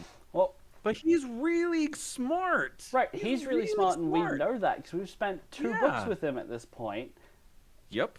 All his resume says is 1 taxonomy of Gershom, supposedly 7 years, been there 40. You know, 5 and then stars. School Everything teacher, cataloged. You know, and then school teacher, minor revisionist, teaching like a gangster's daughter watercolor. You know, Which is a very funny part of the book. yes, Yeah. married to the Ministrata Marshal for 3 years. You know, Yeah. No, that's gonna. It's like not on your resume, but no, but it's, you know, I don't know. I guess it's a combination of like I don't feel like these guys are a dime a dozen. mm. Although in the entire expanse of the Imperium, they maybe are. Maybe there are 10 people for every job Maybe, like this. Maybe he got lucky getting this one. maybe. Yeah, fair. Anywho, living in a shack on the side of the road. Yeah, yeah. Feeding the local animals, having a quiet Constantly life. terrified that some hooligans are going to drive past and decide to murder him and take all his stuff. Yep. Yep. Ran out of anxiety meds and caffeine 6 months ago. You know, living his Yep. best life, I guess. Ugh, not at Until all. basically one day, people turn up in the middle of the night, and he's like, "Oh no, I'm gonna do the bravest thing I can and grab my gun and run out the back." Yep. Try to hide. He's like, I have a gun. I don't know where I put it, and I haven't. Am I supposed to clean Yeah. those? I don't know. Do bullets go bad? Do they like expire? Do they have a use by date if you don't use them? So good. You call Drushar a really human character in 40K. Yeah. And that's just 100% true. One of the most human humans, because a lot of 40k humans are not like us. Like, I don't think No. you or I would be the Betancore or the Harlan Nail who sticks with Gregor through thick and thin. But Drusher is a very human person. I think like he's a lot more like us. Where like we had 2 adventures in our lives that nearly ended us with getting eaten by wild animals or cut in half by body horror monstrosities. I'm gonna be on anxiety meds for the rest of my life. Yep. And live in like near isolation. I feel like this guy is, Like the realistic outcome of any real person who does any of this stuff. yes, it's like if you get transported into 40k, this is the best you're getting. You know? Totally. Ugh. Yeah. So it turns out to be his old wife, Jermaine Max, Yeah. coming to get his help once more. So he notices that she's wearing the perfume that he had bought her when they were married like 10 years ago. Yeah. And later she admits she put it on for that moment so that he would feel nostalgic and like want to help her out, like remember Right. the good times. Uh-huh. Which is manipulative as hell. Oh, yeah. I was so mad. I'm like, you leave Drushar alone. You don't need to manipulate him. He's already screwed up enough. Like, man. Yeah, but she's And then he's okay with it. He's like, I get it. Yeah, it's cool. And I'm like, Drushar, you were too forgiving, my friend. he's possibly too forgiving, but it's also like she was like had an inquisitor on her back being like, we need a Magos. There's one on the planet. Make sure he gets here. Like at that point, I feel like when you're staring down the barrel of civilization, you put on the makeup. You do everything you can. Oh, taking time out, kiddos. Yeah, sorry. No, Go it's ahead. all good. Yeah, I just feel like she maybe had some like downwards pressure from the Inquisitor to be like, do everything you can, make sure he comes.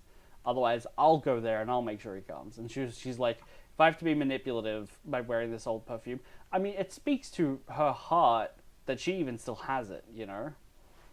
Or she went out and bought a new bottle. It could, I mean, it's possible, but I doubt it. He said it was Possible. very expensive and they're like up in the woods. Like he Well, bought and it. he also said if she was wearing it all the time, it would have been gone by now. Right, but she wasn't wearing it, but she kept it. So she just had it in a drawer somewhere. Yeah. Yeah. Fair enough. I mean, if he's the only Magos on the entire planet, then that kind of speaks to my theory of why can't he find another job? I mean, Anyway, it's yeah. fine. It's fine. Right, Mhm. right. So Right. he gets dragged into another adventure with Mhm. the Inquisitor Gregor Eisenhorn, who he finds insanely intimidating and kind of monstrous Mhm. and scary in a lot of ways. It is a realistic depiction of how we would view the real Gregor Eisenhorn. This weathered, old, beaten man held together with sticks and duct tape and augmetic and psychic will, you know? He would be Yeah. so scary as a real person, you know? He literally never smiles and cannot smile. Right? For And reasons you don't know because you didn't know the backstory. Right. Yeah. And just remember, there was a point in one of the Gregor's books where, like, we meet essentially his ex-wife, who's like a doctor who was still kind of in love with him, and he's like, "Yeah, I own a first edition copy of your anatomy book and stuff like that." And he's like, "Oh, this is Gregor being sweet," and like with Beckwin taking her on like the train, and like there's none of that left in this man, absolutely No. none of it. No, it's gone. Yeah. Tragically. Yeah. So basically, they rustle up Magos Drusa here to be like, we've got some bear attacks. We need you to tell us more information, whatever you can. And there's a moment where Drusha, smart by Lucas, just goes into like the cold store where they're keeping all the bodies.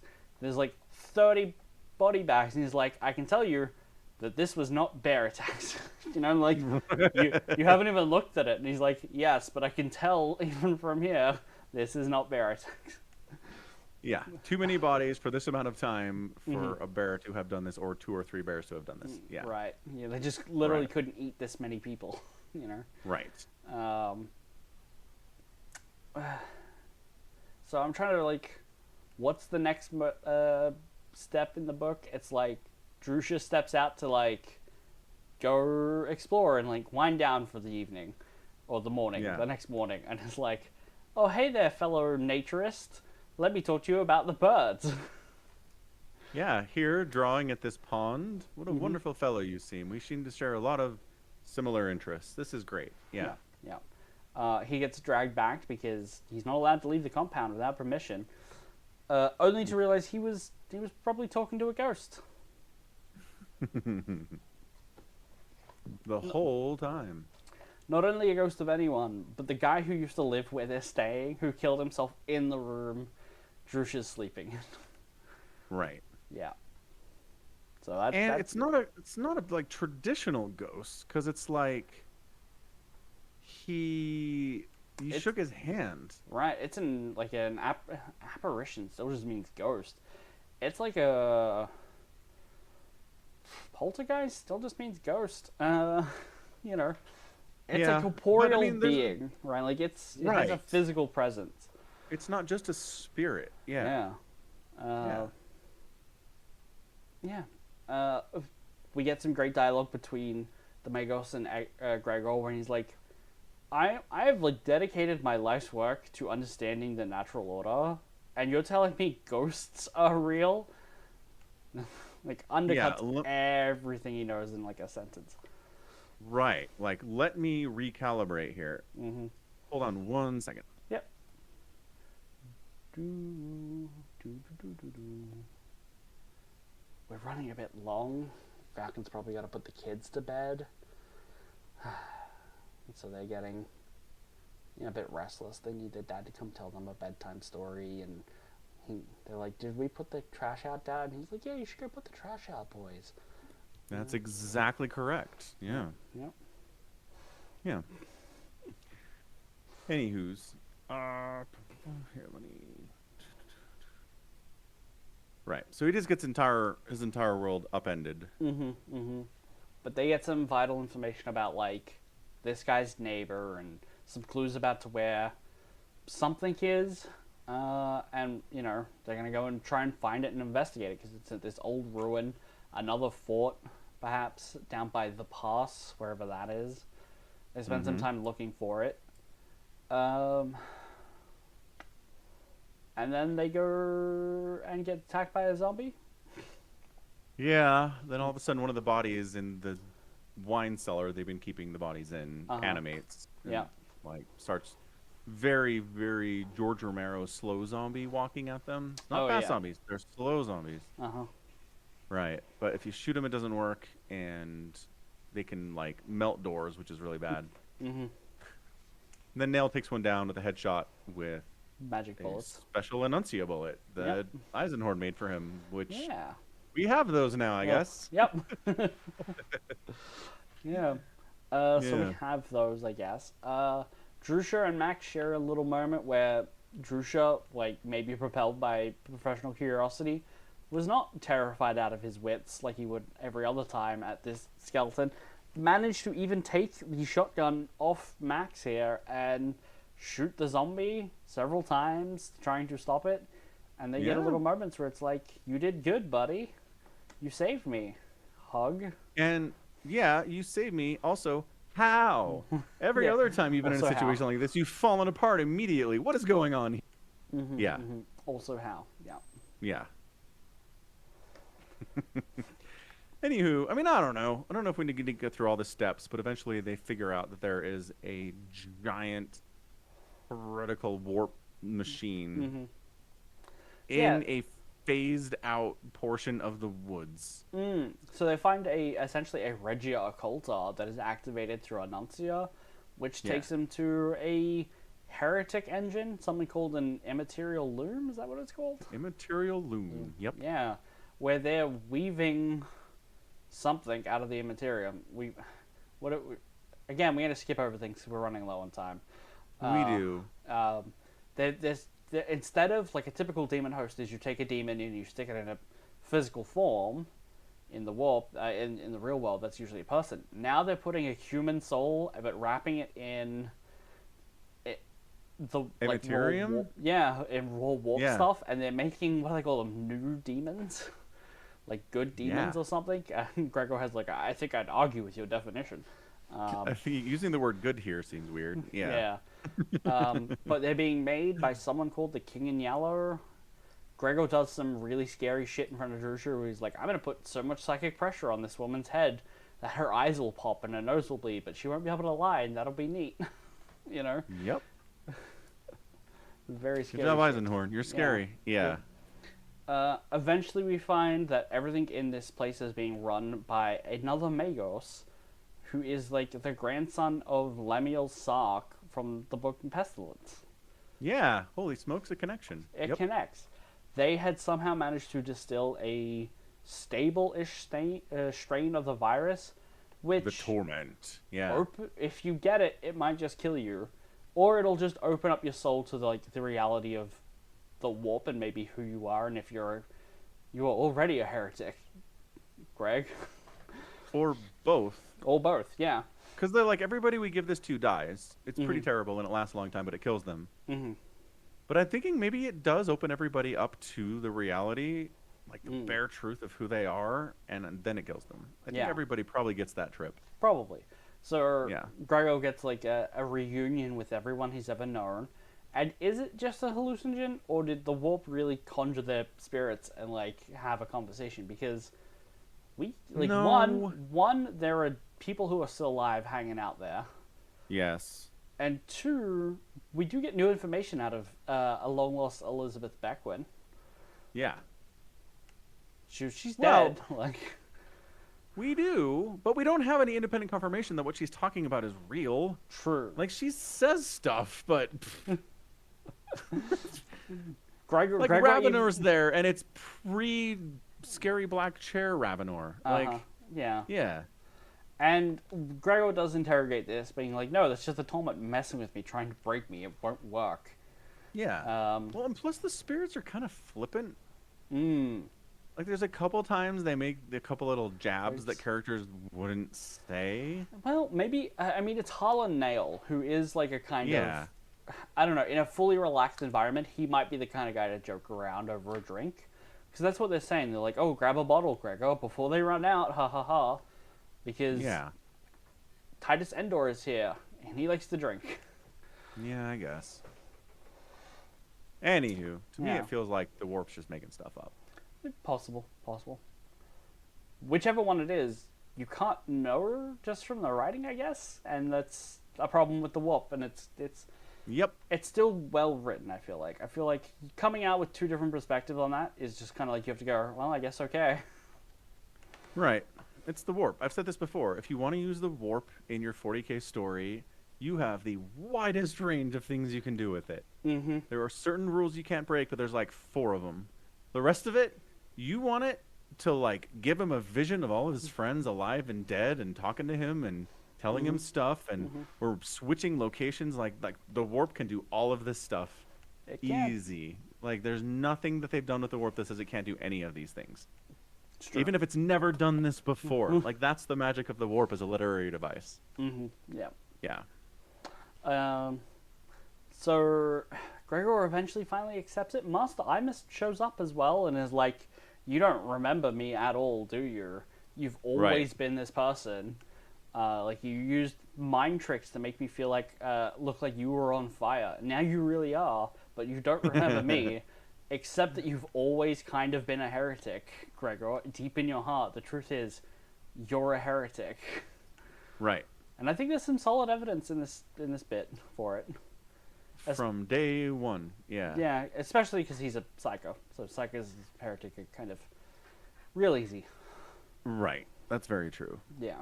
Yeah. I feel like there's a lot of conversations in this part of, well, not this part, like just before this book, where like everyone's kind of sticking up for Gregor when Drusha works out that he's not really Order. Like he's like, they've cut him Yeah. off, and they're like, no, but he's a really good man.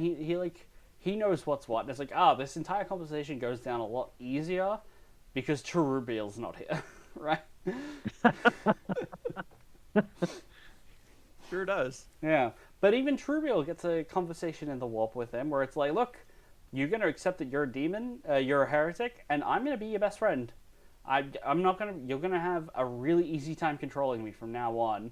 We're gonna get along like bread and butter, you know. And Gregor's like, every time I've had to use you, I have to like spend weeks on the incantations and the spells and the like chains to bind you and bring you to what I need you to do, and that's over. And he's like, yep, you need me, and I show up. It's great.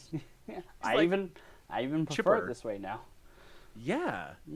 I don't know what that is. Like, what the heck is that? Don't know. Because never trust a demon. Yeah? No, never trust a demon. Like, never take Cherubiel what he says at face value under any circumstance. Yeah. Yeah, so Gregor wakes up from his vision Coma. quest, Uh-huh. and he's in the cage, and now he knows Annuncia and is incredibly fluent, and is trying to do some, like, Annuncia weaving to save the loom, because he can use it to kill the King in Yellow from here, even though he knows no idea where he is, or who's with him, or who else will get hurt, and whether or not he'll survive. So yeah, Drusha has to like pull him out of the cage and be like, no, you can't just be all means justify the ends. It doesn't work when you're dealing with things like this. Right. Which I kind of agree with. Even though we're told, like, oh, we're going to be using these grails to maybe go and kill the Emperor. Right. Which is ambitious. Yeah, which is ambitious, but if those are the stakes, if they're capable of it, do the means justify these ends to stop the King in Yellow? Right? Like, how many Imperial citizens can die to make it worth a day. saving the Imperium? Well, we've got that answer. Yeah. Because that's how you got to feed to him at least. Yeah, that's an interesting thing too. Do you think if Drushar knew what was happening there, that might change his perspective on this whole thing? Maybe, yeah. Like the God Emperor himself is willing to sacrifice the lives of innocent citizens for the continuation of the Imperium. And why can't other people do that? Why is he the only person he can do that, right? Yeah. That's good. I like that a lot. Yeah, so anyway, Drushar pulls him out, and then later he's like, did I screw things up by pulling you out? And Gregor's like, no. Eisenhorn's like, actually, no, it worked out fine this way. And I'm like, I don't know how I feel about that. I had to think about it, and I've decided you were right. Yeah. Yeah, and everything worked out, and good job, man. And I just, I don't know. That was a little too tidy for me. A little too tidy? Well, I mean, he still has leads. He still knows, like, the City of Dust and Queen Mab and the Angelic Sub. So, like, he has like, strong leads, I feel like. So, but... No, I know. But this whole thing that, like, this Immaterium loom is gone. It's blowed up. It gets dragged into reality and blows up and kills the giant spider demon that was housed inside of Sark 2. Yep. Which... Tidy. Crazy amounts of tidy. Very tidy. And it's not just that. It's not just that it ended tidy. It's just that Drushar's, like, morally straight opinion on this matter turned out to kind of work out in the end. Like, even if Eisenhorn was mad about it at first, he at the end, it's like, nope, totally fine. No problems with what you did there. And it's... Yeah, I think... I don't know. Is the torment that Eisenhorn got there still, like, affecting him? Because at the end of the book, Gregor's smiling now and has violet eyes. Yeah. So, I don't know if, like, do we trust Gregor anymore? We've never trusted Gregor. Like, Yeah. it's different levels, right? Uh-huh. I'm not saying he's always been a warp-infested demon who's doing the will of, Uh-huh. the gods of the warp. Uh-huh. But I've never trusted him that his own instincts of what to do as the right thing is the right thing. He's bad at this. He's consistently bad at this. So no, I don't trust him. But if you're asking, do we think he's like, doing the work of Slanesh at this point? I don't know, man. Do we think he's working for the King in Yellow now that he's had his eyes opened? Yeah. And he's like, well, right? Well, we left. We destroyed it. Please stop looking over here while we go build another one. Totally. I mean, it took them a long time. They've been doing this for generations, they said, right? Yeah, there was something like, I think it's 16 centuries. Oh my gosh. Yeah. A little bit longer than I thought, yeah. Yeah. I mean, what does it do? It lets you, like, weave the warp in useful ways and, like, create these... Like, that's how you create the zombies? Is that what well, you're doing? no. I mean, yeah, it can do that with, like... It can utilize raw warp power. They'd been using it to make these new demons. Okay.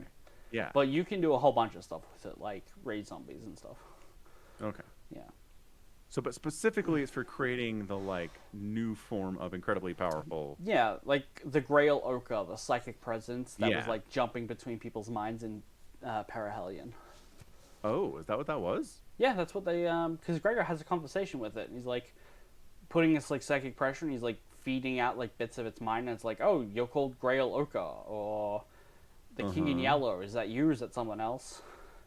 Right. We Yeah. get that name in that story with the jumping across minds? Oh, Yep. okay. We get Grail Ochre. Oh, Ochre. Gotcha. Yeah, Grail Ochre. Gotcha. Yeah, so the book ends, Gregor leaves, gives Drusha a ton of money, and he goes back to living in his shack, but now he's got a sea raptor hanging out on his bedside table, like watching him work. And it's very sure cute. does. And it doesn't bite his fingers off even a little bit. Incredible. Yep. Yeah. So it's good. Well, and then there's this kind of, like, pathetic moment, too, where Max is like, you want to go live back in your shack? Right. Because there's this moment where Eisenhorn gives him a bunch of cash. Like, he can get off world. Mm-hmm. Like, Drushar has these visions of, like, living with and, like, being able to do whatever he wants and eating great dinners every night. I'm like, that's a really Right. specific detail, man, but all right. Well, I mean, And he'd been living pretty rough. It's true. Yeah. But then he goes back to the shack on the highway because she'll know where to find him. Right. Like, what the? And then there's this whole thing at the end where one of the Inquisitors shows up and he's like, oh, it's not her, but she'll be back 2 weeks at the most. She'll totally come and she'll want to be together again. And I'm like, my guy. This is really sad. I don't know how I feel about this with you. Yeah, I don't know. I don't know if it's supposed to be like he's really hopeful and she just had to go back to work, but she's totally about to come move out here with him, or if it's just him really sad. It's like, yeah, this adventure drew us together, but like that was just for the adventure, dude. Like, you're still gonna be that person who like needed to get off planet so badly it destroyed your marriage, you know? Yeah. But it's up in the air. I like it. It's a human ending for him for sure. I get it. Yeah. Cool. So he has caffeine now though, because he has calf now. Yeah. when the Inquisitor shows up, he offers it to him. So yeah, he's doing better now. That's good. He got grocery money. He has a lot of grocery money. Yeah. All right. Is that it for that book? I think so. That's the Magos. Next book. So Dan Abnett has been doing the Inquisitor cycle. First was 3 books for Gregor, and then 3 books for Ravenor. Can you guess who the next trilogy is based on in the Inquisitor cycle? Who is out? Are the options Ravenor and Gregor? No. Oh. So we already had them. Oh. So it's a new Inquisitor. Mm-hmm. We get 3 books with them. Yep.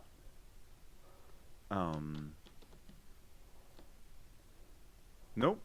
The next book you need to buy is Pariah, a Beckwin novel. Wait a second. She's not an Inquisitor. She's a pariah. Well, there's no reason you can't be both. Oh. Oh, interesting. Okay. Yeah, so the Really? next... Yeah, sure, you can be a... if you can be a Psyker and an Inquisitor, why can't you be a Pariah? Because being a Psyker is useful to your work? So is being a Pariah if you fight demons. Yeah, but if all you're doing is fighting demons, an Inquisitor can fight demons and, like, read people's minds and stuff. Sure, but you can hire people to do that. You can hire a Psyker. You're the Inquisition. true. You can do what you want. That's true. The Once org chart again, is fluid. It is. So it's just called Pariah. It's just called Pariah. Do you know how many books in my library system are named Pariah? How There's many? like 12 of them. How many are called Pariah by Dan Abnett? Well, it doesn't give me authors. It just gives me titles when I search up the title. Dan Abnett. I'm going to search Dan Abnett. Which books of his do you have? Oh, look, Horus Rising, Prospero Burns. These are very familiar. Okay, we do not have it on the library system. Good to know. All right, I will find you a Amazon link. No, I got it. You got it? Okay. Raya, Dan Abnett. You can buy the hardcover for $384, or the paperback Really? for $630. Why is the paperback more expensive than the hardcover? That doesn't make any sense. I do not know. Anyway, whatever. Okay, $10. Use reward points. Check. Go. Done. Huzzah. Hooray! Free book. Huzzah! We did it. Yep. Okay, cool. Let's wrap it up. Whew. Let's wrap it up. That was a long lot. one. That was a long Yeah. one. Definitely. Too long to do after I've moved. I'm so tired. Yeah, let's wrap it up now then. Thanks for hanging out for another edition of the Falcon Paladin Hour with Somicron here at twitch.tv/Somicron. The VODs are at youtube.com/@Somicron. You can support the podcast directly at patreon.com/Somicron or by buying merch at falconpaladin.store. Again, thanks for hanging out. We'll be back next week with maybe some StarCraft 2 news or Brood War news or weird stuff that's going on, and also a new Warhammer book, as always. So, again, thanks for being here. Thanks for listening. Subscribe, follow, do all that fun stuff, and we will catch you next week. Goodbye. Bye. Bye-bye. Bye.